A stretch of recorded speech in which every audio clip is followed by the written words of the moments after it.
বন্ধুগণ, বিরিয়ানি কিন্তু এমন একটা জিনিস যে রান্না করতে মনে করো তোমার ঝামেলা মনে হইলো, অনেক সময় লাগলো, খাইতে কিন্তু মোটেও সময় লাগে না। তো দেখেই বুঝতে পারছো আজকে আঙ্গ বাসায় বিরিয়ানি রান্না করতে বসছি। তো প্রথমে যেটা কইছিলাম আর কি, যে বিরিয়ানি রান্না করতে কত যে ভেজাল কাপজাপ, এটা কাটো ওইটা কুটো, রেডি করো, মশলা বাটো, কত কিছু না। এই দেখো আমি সব কিছু রেডি করি, টেবিলে সাজাই রাখছি। বরাবর রান্না করবো, বরাবর রান্নার সাথে ও দেখতে থাকো কি যে ফুয়াদ হয়।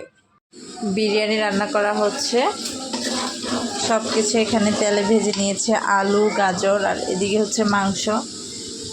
বিরিয়ানির জন্য মাংসগুলোকে একটু ছোট করে কাটা হয়েছে, আর এখানে তো সব কিছু ভালো করে ভেজে নিচ্ছে।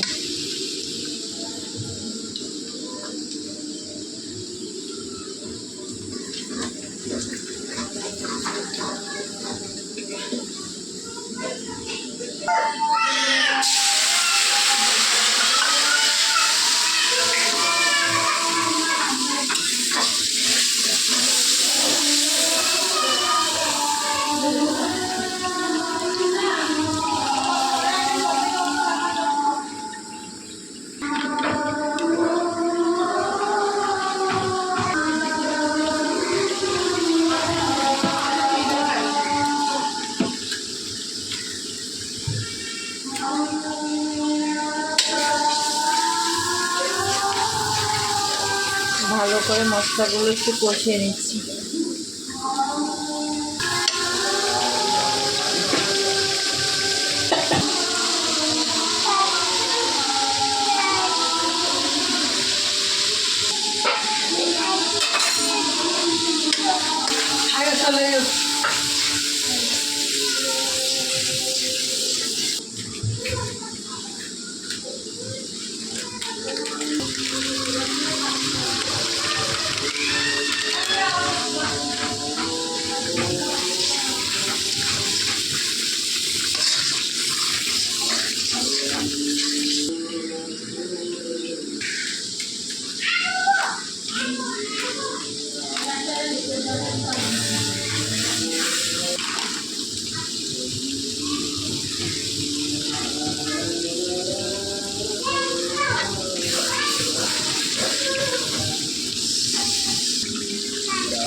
মাংসগুলো এখন কষানো হয়ে গিয়েছে, এখন এগুলো